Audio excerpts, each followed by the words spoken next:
I live halfway down the aqueduct. I've always been interested in the pipe, but it wasn't until probably 2016 that I became somewhat obsessed when they did a lot of work in Nantmel, Bledford and Knighton. I don't know whether you remember that, when they did a lot of the new sections. And I decided I want to be Severn Trent Water's resident artist.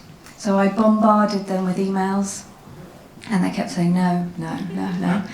And eventually they sent me an email saying something like, Kate, whilst we admire your persistence, it really is no. Stop emailing us. So I thought, well, I'll just make up my own residency. So I put on a blue hard hat, and I put on a high-vis jacket, and I got a clipboard, and I made up a bit of a Severn Trent logo on InDesign, and I walked lengths of the pipe in costume, doing little mini performances, and nobody ever stopped me. Yeah. So when I heard about the Elan residency programme, when it started, I thought, I'm made for this. So I applied, and I didn't get through. It's very sad. So I thought, well, I'm going to make up my own project. So I came up with my own project, Walking the Pipe. And I walked to Birmingham from Bledford over 5 days, collecting stories, and I wrote folk songs, found folk songs, which relate to all things to do with the aqueduct and the Elan Valley scheme. So I'm going to sing one song from that, and it's called Engineer's Tea. It was inspired by a photograph that I found of the engineers, the dam engineers, having tea on a lawn. Perhaps it might have been on front of Nghwm Elan house, I think, before it's flooded, because I know they did stay there at the early stage of the project. So I'm going to sing that song.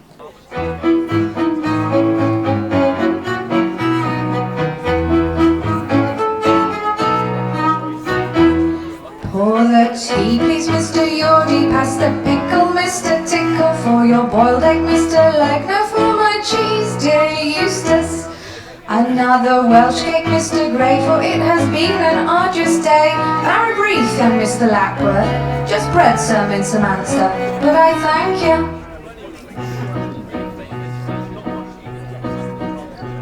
My name is George Yordy, and I'm worth a good salary, for my damn expertise ticks a 14-year tally. Mother was Irish, father was Greek. From them I inherit a strong work ethic, with unsurpassed knowledge of building with cement. Appointed principal engineer resident. Walking cross-country, all weathers I am found, being Mr. James Mansell's top man on the ground.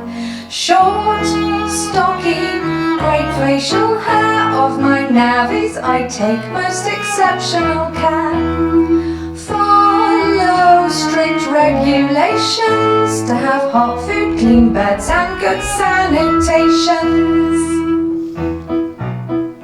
Pour the tea, please, Mr. Yordy. Pass the pickle, Mr. Tickle. For your boiled egg, Mr. Leg. Now for my cheese, dear Eustace. Another Welsh cake, Mr. Gray, for it has been an arduous day. Barrett Reef, young Mr. Lapworth. Just bread, sir, Mr. Manser, but I thank you. I am Eustace Tickle, of me is known very little, but as Rita wrote, what is known is very interesting. Schooling in Cheltenham and Hanover, engineering apprentice to James Mansell, a talented artist and lover of nature. Prior to the flooding I put pen to paper. In my own plein air sketches and words can be felt. Sadness in the soon-to-be submerged vale of Nantgwynt. Went on to live in Ceylon. Oh, there is a street named after me in Colombo. Wed into dynasty wife's name is Tickle Eileen Fanny. Pour the tea, please, Mr. Yordy. Pass the pickle, Mr. Tickle. For your boiled egg, Mr. Leg. No, for my cheese, dear Eustace. Another Welsh cake, Mr. Gray. For it has been an arduous day. Barrow brief, young Mr. Lapworth. Just bread, sir, Mr. Manson. But I thank you.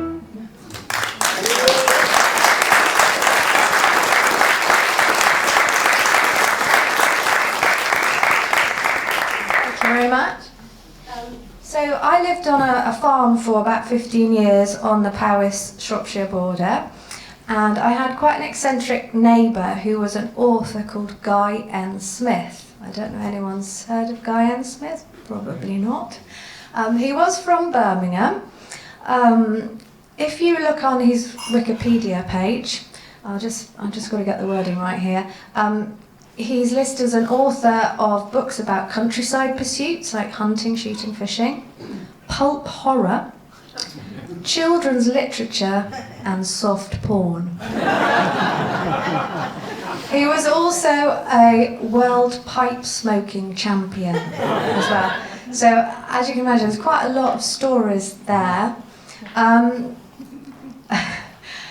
So, it is relevant to the Elan Valley, don't worry.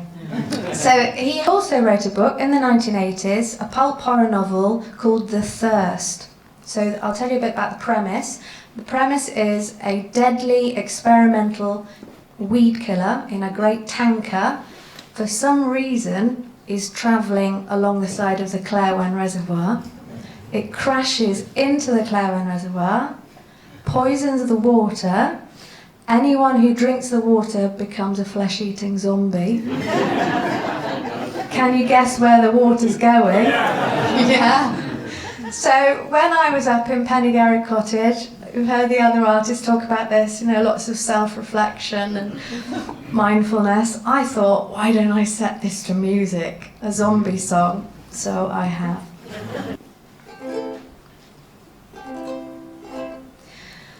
A crashed tanker spills a terrible plague, the deadliest weed killer ever was made. Clarwen,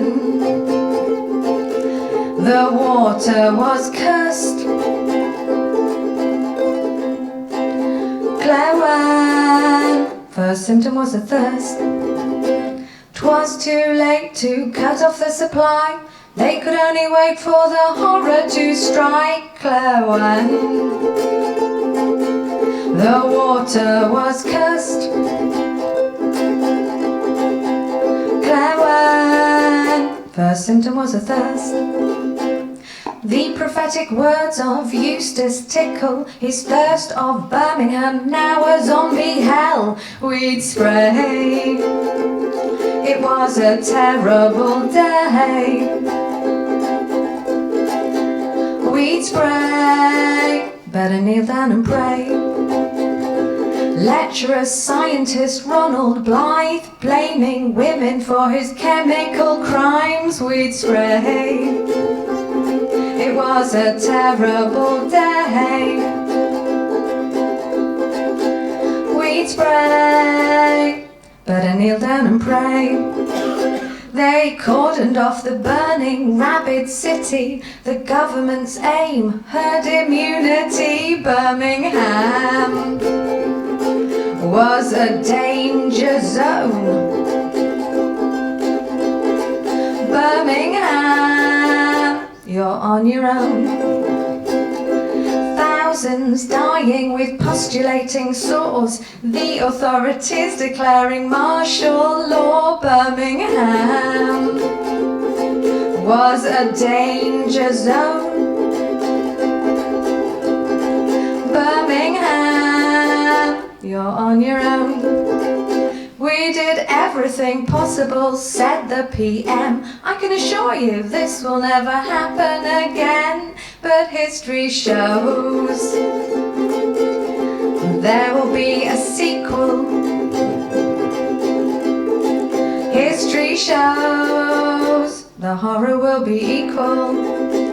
Frightening was the government's inconsistency, their careless steps to return normality.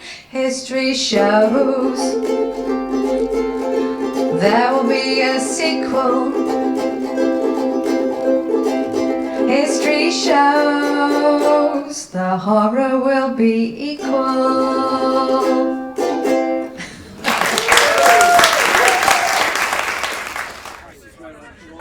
Hello, hello, hello. So, I'm just, it's Marcelo up here at the front of the bus. I've got a microphone. I'm buckled up, no worries. But I just want to do a reading and maybe be mindful of the space that we're entering. And I'm going to be reading a piece called The Valley. And it is a piece that was written to be read at the base of this reservoir. Coming up on the left is the first dam, and there's some stones at the end where this reading would take place, but as I read it, it unfolds to your left, the valley. The valley. The valley has protected itself by providing its one asset to posterity. The valley chose the engineer. The valley chose Birmingham. The valley chose the pipelines and will be here long after all are forgotten and knows this well. The valley chooses its future, its safety, and its place in the universe. The valley remembers the cold, the ice, the frozen waters across its back. The valley remembers the thawing, the carving, the stretching, and pushing. The valley watched the tundra of 15,000 years ago grow across its skin, and the comings and goings of forest across its sides. The valley hides pollen since its birth as a landscape within its gowns and slopes. The valley remembers the first birch seeds that blew across the fields 12,000 years ago, and slowly turned into forest across its lap, keeping it warm in the winter. The valley remembers the first two-legged peoples who clambered into the landscape 9,500 years ago, and collected the wood and lit the fires that left us the carbon to trace them with. The valley remembers the spread of woodlands, of pine and peat, and remembers the first clearings when animals were more useful than trees to the two-legged people. These people who discovered metals under the mantle of peat and grass. These people who made bronze tools and found themselves very proud of their advanced systems of gods and trade and war and love. The valley remembers that lasting a good 2,000 years. The valley remembers the iron, the tribes, and the clearing of the last trees 2,000 to 3,000 years ago. And the valley remembers the many battles, the armies that marched past 2,000 years ago, 1,000 years ago, 500 years ago, and flew overhead 75 years ago. The valley remembers those same two-legged people mixing and changing and somehow always singing. The valley remembers their gods changing, their tools changing, the many languages heard changing. The valley saw the smoke rising from the south, from deep bellows in the bellies of other valleys, black soot from the mouths of the two-legged peoples, and black soot from the sky. The valley heard the rumors from other valleys about the greed and need for its stone bones and metal fillings, pockmarking its gentle curves and rugged peaks. The valley thought of its strongest resource over this time, the one thing that seemed plentiful and easy to produce. Across its shoulders fell a fine mist, and from its bowels ran its sweat and tears, and across its chest flowed the currents. Water. This is what the valley would offer, and by offering it, forced the two-legged people to protect it as essential to all life. So, the valley chose the engineer. The valley chose Birmingham. The valley chose the pipelines. The valley sits here comfortably, watching you crisscross its belly like ants on a mound, content that its best use has been found through little effort of its own. It has sat quietly recovering for the last 120 years. The valley has watched the trees slowly return. The valley has been observing for tens of thousands of years and is content to snuggle into its place and spend tens of thousands more here. Thank you, everyone.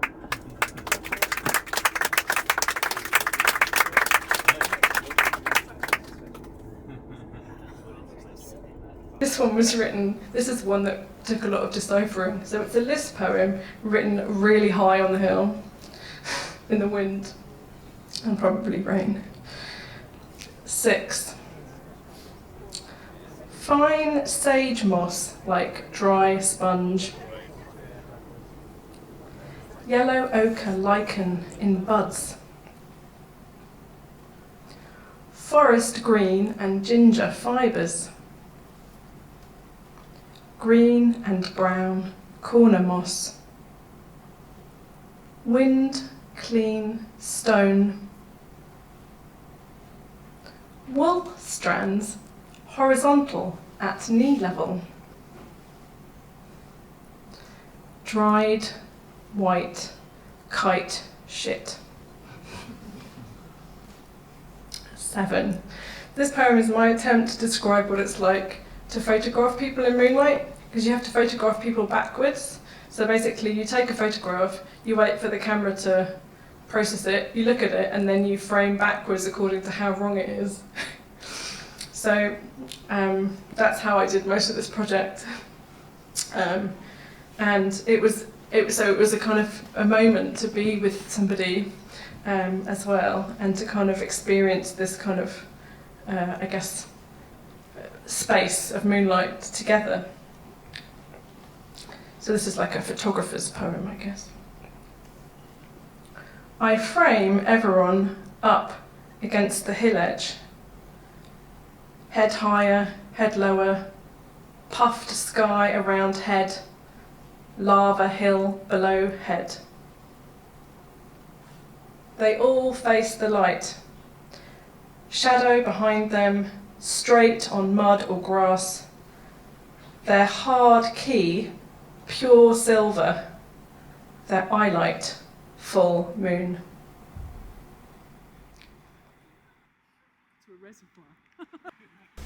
Chydig bach o amser da fi nawr i wneud un gan arall. O, dwi'n mynd i ganu gan newydd nawr. Mae gen nhw mae gyd yn newydd gyda llaw, felly mae nhw dal yn eitha ffres i fi i ganu.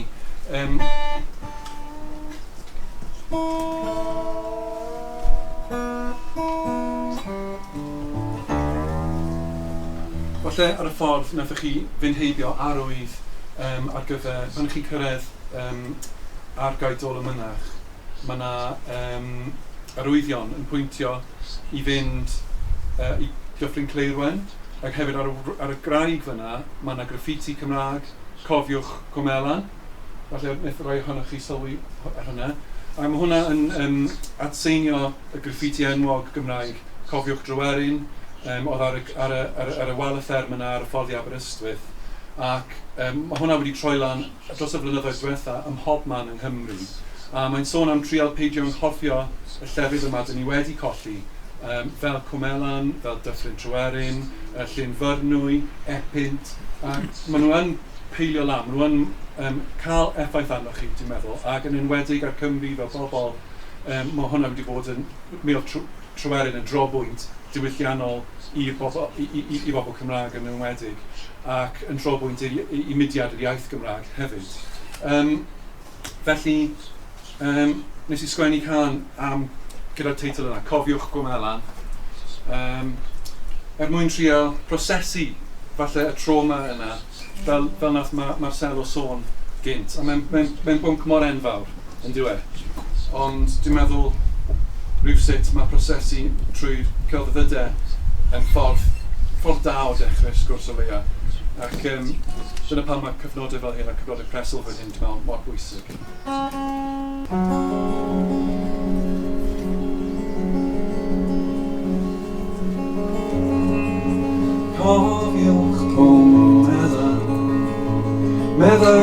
paent ar graig y groesfan, dan y dŵr a rhwng y ceri, llif ar atgof trwy'r dychymu.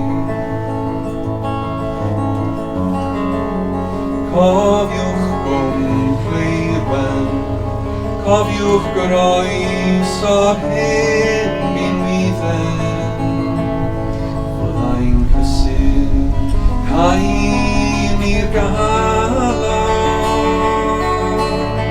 ar y ffordd o Geredigion, ar y ffordd o Geredigion. Ni wel lygad barcud, mor hendryd â'n allyn, ond mae'n gwylio hael yn machlyd dros yr hafod ar y bryd.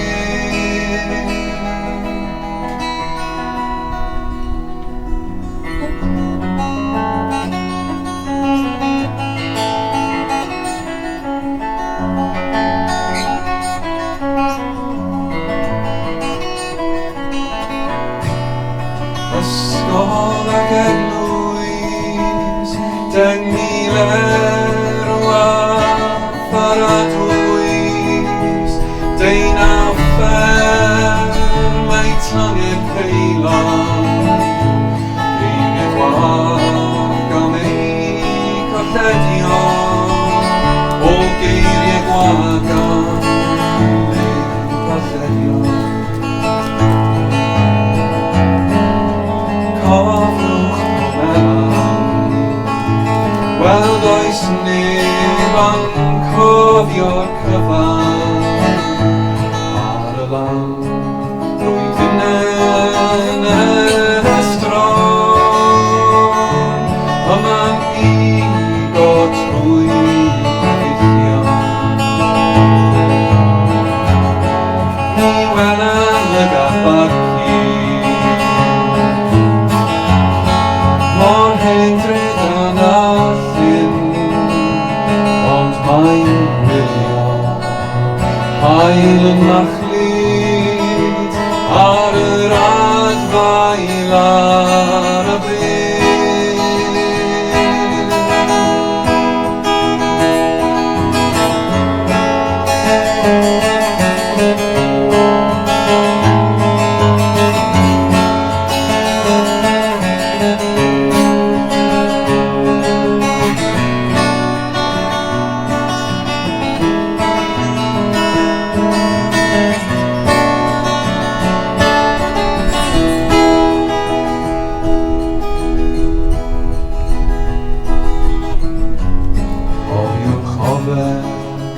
Ydy'n hawlio,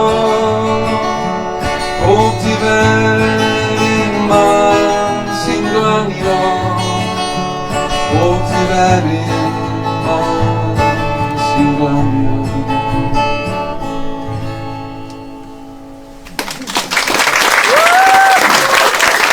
Diolch yn fawr iawn.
And just as an intro,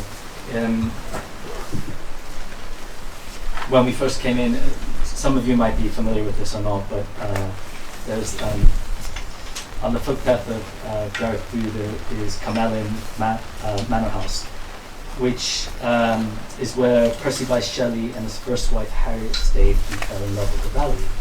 The house and Percy Bysshe Shelley and his wife Harriet were all lost under the waters. So in homage to the people's stories and the architecture and the building and the villages and those three is this story called Under the Leg. And we're just jamming it.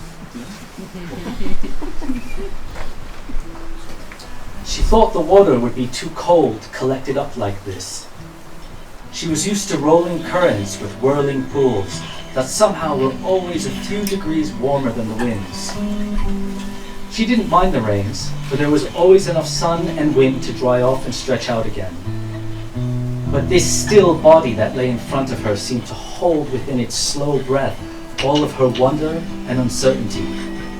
She wasn't sure what they intended to do with the rivers, by blocking their paths and watching them grow into lakes. She had seen the children do this in little streams, filling them with rocks and mud. But this was different. The machine and people clanked and rattled for years, and it seemed the once quiet village was both deserted and full of newcomers. She watched the water coil itself around the legs of the church and whisper towards lintels of other houses. She thought the water would be too cold, so best not to get in. The noise of the machinery had begun to quiet, and the new trains that carried materials across the valleys had slowed down to a mere trickle. Eventually those tracks that had slowly appeared across the landscape shrunk back bit by bit. She was always quite pompous. She knew she was much better adorned than others in the valley, but this didn't necessarily bring her joy. The warmth in her belly from all the activity of families and guests had started to quiet to a dull cold. She tried with all her might to look proud in the face of these changes, and watched with pity as the last of her neighbours walked to higher ground with what they could carry. The building work seemed to have almost quieted completely, and the waters slowly formed into a lake. In the stillness, she could see the world upside down in front of her, a marvel of reflection she had never thought possible. The waters rose gently, slowly lifting its head from a long slumber, like the ices that had once retreated to shape these valleys, now returning to fill them. She could now see herself in the water just below her, a double looking back up at her, dark and opaque. She wondered if there really was a version of her that was intangible, that was like a mirror of her, but hazy and immaterial. She stared for so long at her perfect reflection just below her that she became confused, as if she was upside down or right side up. She heard the faint caresses of the water before she felt them creeping her way across their feet. She felt the cold of their breath on her, and without permission, slid under her door, taking a peek just inside. She recoiled as the water was cold, and she was used to gusts of wind and rain, but this felt like fog, but heavy and solid. She looked around for help, but the last of the neighbors had shook their heads and walked away, powerless to give her a hand. She strained to see the walkers standing behind her, but they seemed half pleased and conspiratorial. She looked back down again and gasped as she realized that the door was now mirrored in half. Her belly felt cold as the waters had happily spread into the parlors, lapping away the tiles and floorboards, entering places they had never been allowed to roam. They gained confidence now, strutting through the hallways and right into the fireplaces, laughing at the space that once held their enemy. They crept into the walls, greeted each other through cracks and crevices, and hand in hand, slowly climbed the stairs. She felt the cold against her windows, her overwhelming fear suddenly subsiding into curiosity. She was so distracted by her strange reflection, her top half doubled up below her, that she hadn't noticed the workers had busied themselves removing her crown. Her head exposed, felt the rain falling to the top floor, water meeting water, as she felt her breath become stifled. With sleepy eyes, she looked one last time at the reflection, no longer her but a shell. Maybe she was right. Maybe the reflection was really her. And she had disappeared into something less material, but somehow more real. She felt her coat removed by the workers, and she dug her heels into the soft earth under the water, hoping to keep her foundations. She could now see the light above her, but all around there was darkness. She wasn't sure if she had closed her eyes or not, if this was the sleep the people inside her had once shared at night. She felt her bones picked off like scavenger birds on a lost carcass, and she vaguely remembered her feet buried in her shoes, buried in the earth. She felt calm now, and there was nothing left to take, and that which was left she had hidden out of reach. She soon forgot what it was to feel the wind and the rain, the sun and the stars. She forgot that she had buried her feet and her shoes in the earth. She couldn't quite remember what the earth even was. The only spark of thought which lingered was a sense of belonging, of somehow finding home. She was happy in that sense, but there was no more left to consider.